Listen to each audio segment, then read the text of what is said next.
जय हिंद, नमस्कार साथियों। स्वागत है आप सभी लोगों का हमारे एक और नए वीडियो में। और आज की इस वीडियो में मैं आप लोगों के लिए लेकर के आ चुका हूं बहुत ही खतरनाक क्वेश्चन दोस्तों।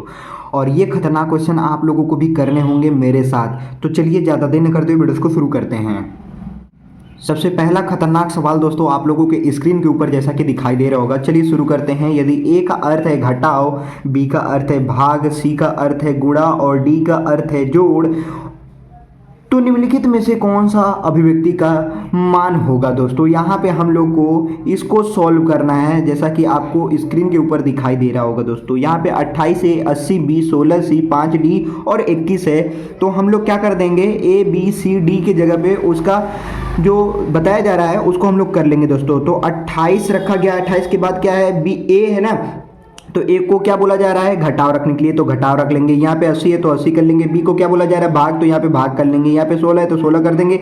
सी को बोला जा रहा है गुणा करने के लिए, तो गुणा कर देंगे। यहाँ पे क्या हो गया, 5 हो गया दोस्तों, ठीक है। अब फिर यहाँ पे डी को क्या बोला जा रहा है, डी को बोला जा रहा है जोड़, तो यहाँ पे 5 लिख देंगे दोस्तों, ठीक है दोस्तों। और सॉरी, यहाँ पे 21 लिख देंगे। डी के बाद क्या हो गया, 21 हो गया, ठीक है। तो इनको अब हम लोग क्या कर लेंगे, सॉल्व कर लेंगे दोस्तों। बहुत ही आसान है, आप लोग देखते जाइए। यहाँ पे थोड़ा सा गलती हो गया है, यहाँ पे हो जाएगा प्लस, ठीक है दोस्तों।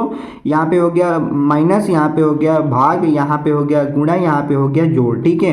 तो जब इसको हम लोग कर देंगे, सबसे पहले क्या कर देंगे दोस्तों, सबसे पहले इसका हम लोग क्या कर देंगे, भाग करेंगे। सबसे पहले क्या करेंगे, भाग करेंगे। तो यहाँ पे लिखेंगे 28 माइनस 16 पाँचे 80, यहाँ पे हो गया, गुणे 5 कर दिए, प्लस 21 कर दिए। अब क्या कर देंगे, गुणा कर देंगे, तो 5 पच्चे 25 हो जाएगा। तो 28 माइनस 25 प्लस 21 हो जाएगा। अब क्या कर देंगे, यहाँ पे इन दोनों को माइनस कर दीजिए तो आ जाएगा 3, और फिर प्लस कर दीजिए 21, बराबर आ गया 24 दोस्तों। इस प्रश्न में क्या ही करना था, बस आपको ए बी सी डी की जगह पे उसका जो बोल रहा है उसको रखना था, ठीक है। तो यहाँ पे ऑप्शन में देखते हैं, option number C is the correct answer हो जाएगा दोस्तों, 24, ठीक है। तो उम्मीद है ये पहला सवाल आप लोगों को बेहतर तरीके से समझ में आया होगा दोस्तों। खतरनाक है ना, आप लोग कमेंट सेक्शन में खतरनाक लिख करके जल्दी से आइए। अब चलिए देखते हैं दूसरे प्रश्न को। प्रश्न नंबर 2 बोल रहा है, निम्नलिखित आकृति में कितने लघु त्रिज्य खंड हैं दोस्तों। ये कुछ इस प्रकार से आकृति बनी हुई है और इसमें बताना है कि कितने लघु त्रिज्य खंड हैं दोस्तों। तो जैसा कि ये है एक सर्कल, ये है एक सर्कल, ये है और ये है एक सर्कल है दोस्तों। यहाँ पे एक लाइन ड्रॉ कर दिया गया है, यहाँ पे भी एक लाइन ड्रॉ कर दिया गया है। लेकिन मैं आप लोगों को बता देना चाहता हूँ कि ये है एक सर्कल। जब सर्कल में इस प्रकार से दे दिया जाता है तो इसको बोलते हैं त्रिज्य खंड बोलते हैं। क्या बोलते हैं दोस्तों, इसको त्रिज्य खंड बोलते हैं। तो इसमें कितने त्रिज्य खंड है, चलिए गिन लेते हैं। 1 2 3 4, इसमें कितने हो गए, 4 हो गए। इसमें कितने होंगे, 1 2 3 4, इसमें भी 4 ही होंगे दोस्तों। तो इसमें कितने हो जाएंगे, इसमें भी 4 हो जाएंगे। इसमें कितने होंगे, 4 होंगे। इसमें कितने होंगे, 4 होंगे दोस्तों, ठीक है। तो देख लीजिए कितने हो गए, 4 4 4 4 4। तो कितने बार है, 1 2 3 4 5, 4 पाँचे 20, 4 गुणे 5 बराबर कितना हो गया, 20 हो गया। यानी इसमें 20 टोटल त्रिज्य खंड है दोस्तों। Option number C is the correct answer हो जाएगा दोस्तों। उम्मीद है ये दूसरा सवाल भी आप लोगों को खतरनाक लगा होगा। अब चलिए देखते हैं तीसरे प्रश्न को। प्रश्न नंबर 3 दोस्तों बहुत ही खतरनाक प्रश्न है दोस्तों। खतरनाक कहते हैं, चलिए करके देखते हैं। निम्नलिखित आकृति में कितने त्रिभुज बने हुए हैं। इस आकृति में त्रिभुजों की संख्या हम लोगों को ज्ञात करना है। तो कैसे ज्ञात करेंगे दोस्तों, पहले आप लोग समझ जाइए कि ये एक प्रकार का त्रिभुज हो गया और उसके अंदर जो बना है उसको बाद में गिनिएगा, ठीक है दोस्तों। तो ये एक त्रिभुज हो गया, ठीक है। अब यहाँ पे देखिए कितने त्रिभुज हो गए, 2 त्रिभुज हो गए। यहाँ पे ऐसे कर दिए तो 3 त्रिभुज हो गए। यहाँ पे ऐसे कर दिए, कितने त्रिभुज हो गए दोस्तों, 4 त्रिभुज। और ये एक 5 त्रिभुज, कितने दोस्तों हो गए त्रिभुज, 5 त्रिभुज हो गए, ठीक है। आप लोगों ने अच्छे तरीके से देखा कि नहीं देखा वो मुझे नहीं पता, लेकिन जैसे जैसे मैं बताया हूँ आप लोगों को अच्छे तरीके से समझ में आना चाहिए, ठीक है। मैं आप लोगों से पूछूंगा भी, कमेंट सेक्शन में कमेंट करके बताते रहिएगा, ठीक है दोस्तों। एक बार फिर से आप लोग समझ जाइए कि ये देखिए एक लाइन को ड्रॉ किया गया है ऐसे एक ट्रायंगल में। तो ये हो गया 1, ये हो गया 2, ये हो गया 3, और यहाँ से यहाँ तक लेकर के हो गया 4, और ये एक हो गया 5, ठीक है दोस्तों। तो option number B 5 is the correct answer हो जाएगा दोस्तों। उम्मीद है तीसरा भी सवाल आप लोगों को खतरनाक लगा होगा। अब चलिए देखते हैं चौथे प्रश्न को। प्रश्न नंबर 4 बोल रहा है, निम्नलिखित आकृति में कितने त्रिभुज और वर्ग हैं। यहाँ पे 2 सवाल पूछे गए हैं दोस्तों, त्रिभुज और वर्ग। यदि केवल त्रिभुज पूछता तो आसान होता, लेकिन यदि वर्ग भी पूछ देता है तो थोड़ा सा कठिन हो जाता है। लेकिन थोड़ा सा कठिन होता है, ज़्यादा कठिन नहीं होता दोस्तों। यहाँ पे समझते जाइए और करते जाइए, ठीक है। आप लोग देख रहे होंगे इसमें कुछ 2 प्रकार की आकृति बनी हुई है। 2 प्रकार की नहीं, मतलब 2 आकृति बनी हुई है दोस्तों, ठीक है दोस्तों। तो सबसे पहला वाला जो आकृति बनी है वो कुछ बड़ा इस प्रकार से आकृति बना हुआ है दोस्तों, ठीक है। और यहाँ पे ऐसे ये लाइन ड्रॉ कर दिए गए हैं और ऐसे कर दिए गए हैं दोस्तों। तो इसमें कितने त्रिभुज हो जाएंगे, पहले आप इसको भूल जाइए कि इसके अंदर भी ऐसा बना हुआ है, तो ये भूल जाइए। पहले ये बताइए इसमें कितने त्रिभुज हैं। इसको ज्ञात करने का तरीका एकदम सिंपल होता है दोस्तों।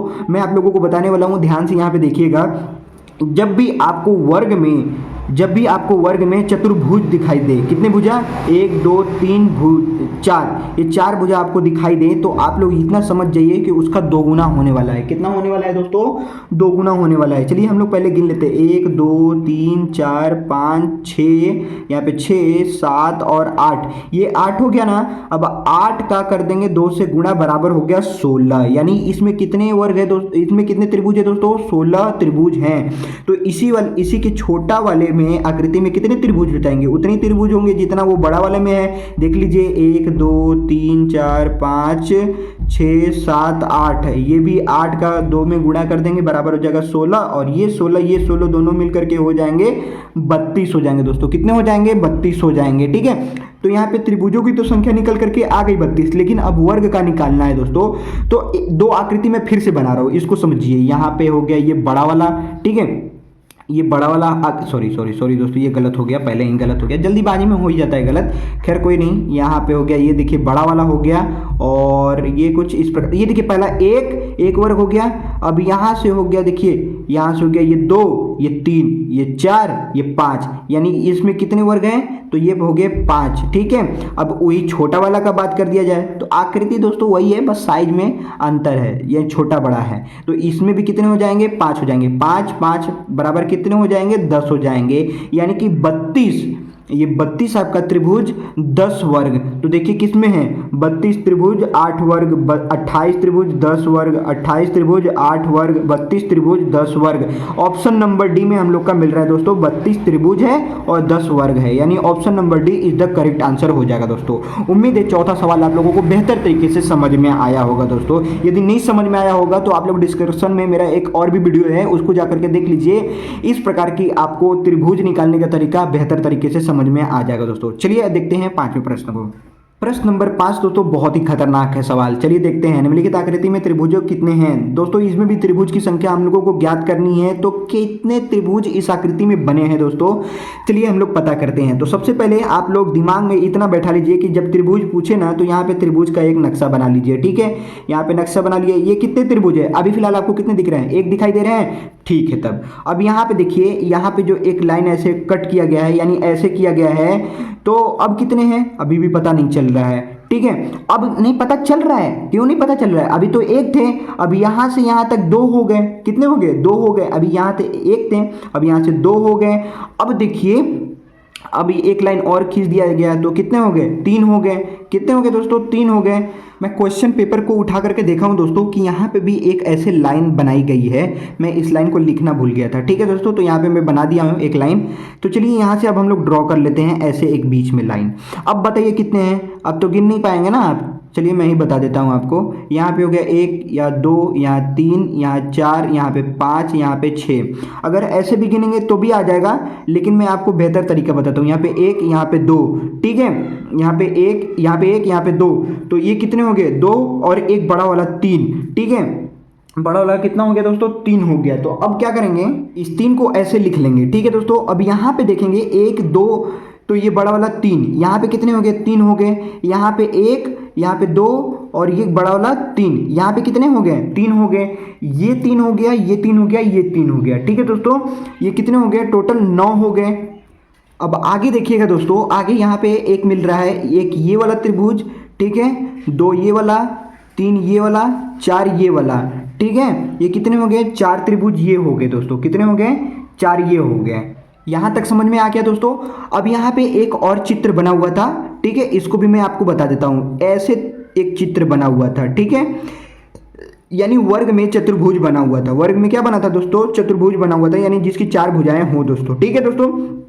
ये 4 बने हुए थे। तो आपको मैं पहले ही बताया हूँ कि जब ऐसे एक वर्ग में ऐसे ऐसे बना हो, तो इसमें कितने होते हैं, इसमें होते हैं 8 कैसे होते हैं, 1 2 3 4, ठीक है, ये 4 हो गए और 4 का गुणा हम कर देंगे 2 में तो बराबर कितने हो जाएंगे, 8 हो जाएंगे। कैसे, ये देखिए अभी तक इसको गिना आपने 1, यहाँ से यहाँ तक गिना 1, यहाँ से यहाँ तक गिना 2, यहाँ से यहाँ तक 3, यहाँ से यहाँ तक 4, लेकिन जब आप देखेंगे ऐसे, ये देख लीजिए यहाँ से यहाँ तक हो गया 5, फिर यहाँ से यहाँ तक हो गया 6, अब यहाँ से यहाँ तक 7 और यहाँ से यहाँ तक 8 हुआ ना दोस्तों, 8, तो ये निकल करके आ गया हमारा 8, ठीक है।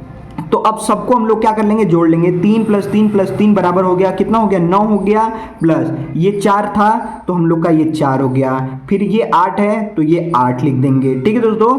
तो अब देख लीजिए यहाँ पे कितना हो गया, टोटल जोड़ने पे 8 4 12 9 21, कितना हो गया, 21 हो गया दोस्तों। उम्मीद है ये आप लोगों को पांचवा सवाल बहुत ही आसानी भाषा में समझ में आया होगा दोस्तों, क्योंकि मैं जितने तरीके से बता रहा हूँ आप लोगों को, उतना आप लोगों को मैं बता रहा हूँ आसान से आसानी तरीका है, क्योंकि इससे आसान अब कोई नहीं हो सकता दोस्तों। इससे आसान यदि आप सोचेंगे कि मिल जाए कोई, तो इससे आसान आपको नहीं मिल सकता, ठीक है दोस्तों। चलिए मुझे कमेंट सेक्शन में कमेंट करके फटाफट बताइए कि ये आपको अच्छे तरीके से समझ में आया कि नहीं आया। अब चलिए देखते हैं छठे प्रश्न को।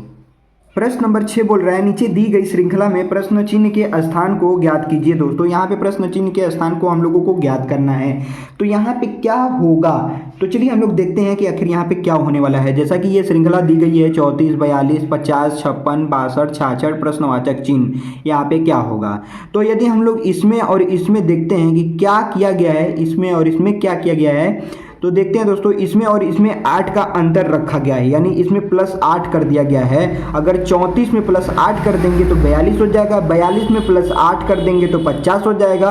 अब 50 में अगर हम लोग 6 प्लस कर देते हैं तो 56 हो जाएगा, 56 में यदि हम लोग +6 कर देते हैं तो 62 हो जाता है, या 62 में अगर हम लोग +4 कर देते हैं तो 66 हो जाता है। तो यहाँ पे क्या होगा, आप लोग दिमाग लगाइए और मुझे कमेंट सेक्शन में कमेंट करके बताइए कि आखिर यहाँ पे क्या आएगा। जैसा कि दोस्तों आप लोग देख सकते हैं यहाँ पे 8 का जोड़ी बना है, 6 का जोड़ी बना है, तो यहाँ पे कितने का जोड़ी बनेगा, 4 का जोड़ी बनेगा दोस्तों। यानी 66 में यदि हम लोग 4 को जोड़ लेंगे तो वो निकल करके आ जाएगी श्रृंखला, यानी हम लोग का हो जाएगा 70। यहाँ पे option number B is the correct answer हो जाएगा दोस्तों। समझ में आया, कमेंट करके जरूर बताइए। जैसे आप लाइव क्लास में पढ़ते हैं तो आप लोग बताते हैं ना कि सर मेरा सही हो गया, सर मेरा सही हो गया, सर मेरा सही हो गया।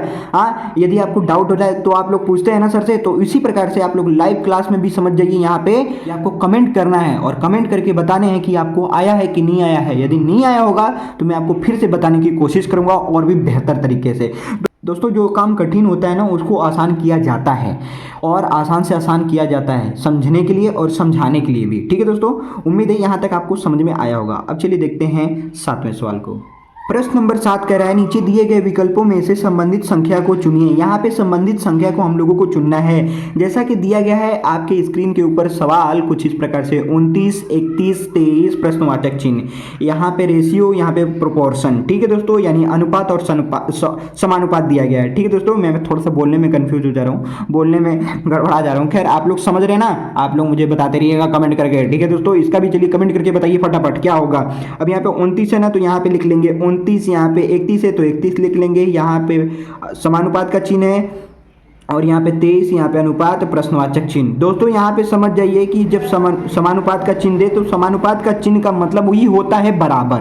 क्या होता है, बराबर, यानी ये जितना होगा वही यहाँ पे होगा। जो यहाँ पे आप ट्रिक लगाएंगे वही ट्रिक यहाँ पे लगाना होगा, ठीक है। जो टिप्स यहाँ पे देख रहे हैं वही टिप्स यहाँ पे देखना होगा, ठीक है दोस्तों। तो चलिए यहाँ पे देखते हैं क्या हो रहा है। तो दोस्तों यहाँ पे क्या हो रहा है मुझे भी नहीं समझ में आ रहा है दोस्तों, आप लोग मुझे कमेंट करके बताइए।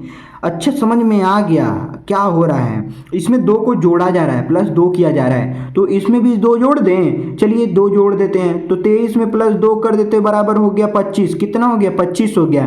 25 आया है ऑप्शन में, 26 27 29 22, 25 तो ये नहीं है, तो क्या होगा यहाँ पे, चलिए समझते हैं। अच्छा यदि हम लोग करते हैं, ये देखते हैं ये कौन सी संख्या है, ये है अभाज्य संख्या, ये भी अभाज्य संख्या, ये भी अभाज्य संख्या, तो आगे आने वाली कौन सी अभाज्य संख्या होगी। हाँ दोस्तों, ये लॉजिक लग रहा है, यानी 29 एक अभाज्य संख्या है, 31 भी एक अभाज्य संख्या है। और अभाज्य संख्या का मतलब नहीं समझ रहे हैं आप लोग। अभाज्य संख्या का मतलब वह संख्या होता है जो खुद से कटता है, यानी स्वयं से कटता है, बाकी और किसी से भी नहीं कटता है। ठीक है दोस्तों, तो ये है अभाज्य संख्या। अब 23 भी है, तो 23 भी क्या हो गई, अभाज्य संख्या। इसके आगे आने वाली ये 24 तो कट जाएगा 2 से, ठीक है, यानी 24 कटने वाली संख्या है। 25 कटने वाली संख्या है। 26 कटने वाली संख्या है। 27 कटने वाली संख्या है। 28 कटने वाली संख्या है। 29 दोस्तों कटने वाली संख्या है। आप लोग बताइए, नहीं कटने वाली संख्या है, ये किसी की भी टेबल में नहीं आता है 29, यानी ये स्वयं से कटने वाला है 29।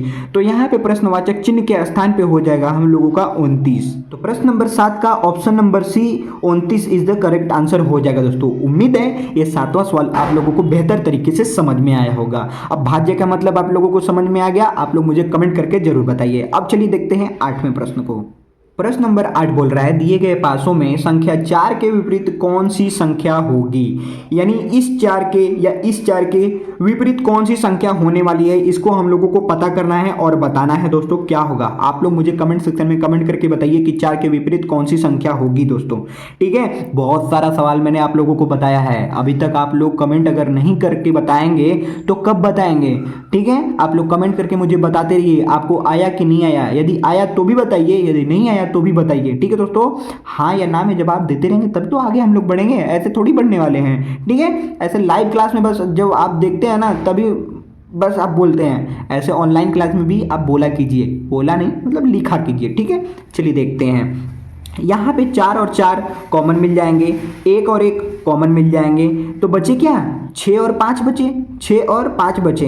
तो और कौन सी संख्या बच रही है देख लेते हैं। यहाँ पे चलिए लिख लेते हैं पहले 1 4 5 6, 2 संख्या बच रही है। कौन सी 2 और 3 संख्या बच रही है। 4 के विपरीत कौन सी संख्या होगी, तो दोस्तों यहाँ पे आप लोग देख ही रहे हैं कि जब 4 4 कॉमन ही हो गया, 1 1 कॉमन हो गया, बच गया 5 और 6, तो 5 6 तो पूछा नहीं है, पूछा है 4, तो जो बच रहा है संख्या उसी को हम लोग क्या कर लेंगे, लिख लेंगे, यानी 2 और 3। इसको जो हम लोग लिखने का तरीका होगा दोस्तों या के फॉर्म में होगा, यानी कि 2 या 3 होगा दोस्तों, 2 या 3 होगा, इसमें 2 प्रकार का आंसर होता है। तो ऑप्शन नंबर सी 2 या 3 इज अ करेक्ट आंसर हो जाएगा दोस्तों। समझ में आया, कमेंट करके बताइए। अब चलिए देखते हैं 9वें प्रश्न को। प्रश्न नंबर 9, निम्नलिखित वर्गों में सबसे उपयुक्त वेन आरेख का चयन कीजिए। यहाँ पे दिया है मंत्री, यहाँ पे किसान, यहाँ पे इंजीनियर, इन तीनों का वेन आरेख क्या होगा दोस्तों। तो चलिए पता करते हैं। ये है मंत्री तो बना लीजिए ये मंत्री, ये है किसान तो ये है बना लीजिए किसान, ठीक है, ये बना लीजिए किसान, ये है इंजीनियर तो ये बना लीजिए इंजीनियर। समझ में आ गया, यही तो हो गया आंसर। नहीं दोस्तों, गलती मत कीजिएगा, ये नहीं वेन आरेख तैयार होगा, यानी कि ये आंसर बिल्कुल नहीं होगा दोस्तों, आप लोग समझिए। अब चलिए, ठीक है, मंत्री किसान हो सकता है तो हो सकता है, किसान इंजीनियर हो सकता है, इंजीनियर किसान हो सकता है, इंजीनियर मंत्री हो सकता है, मंत्री इंजीनियर हो सकता है। इन तीनों का आपस में संबंध है।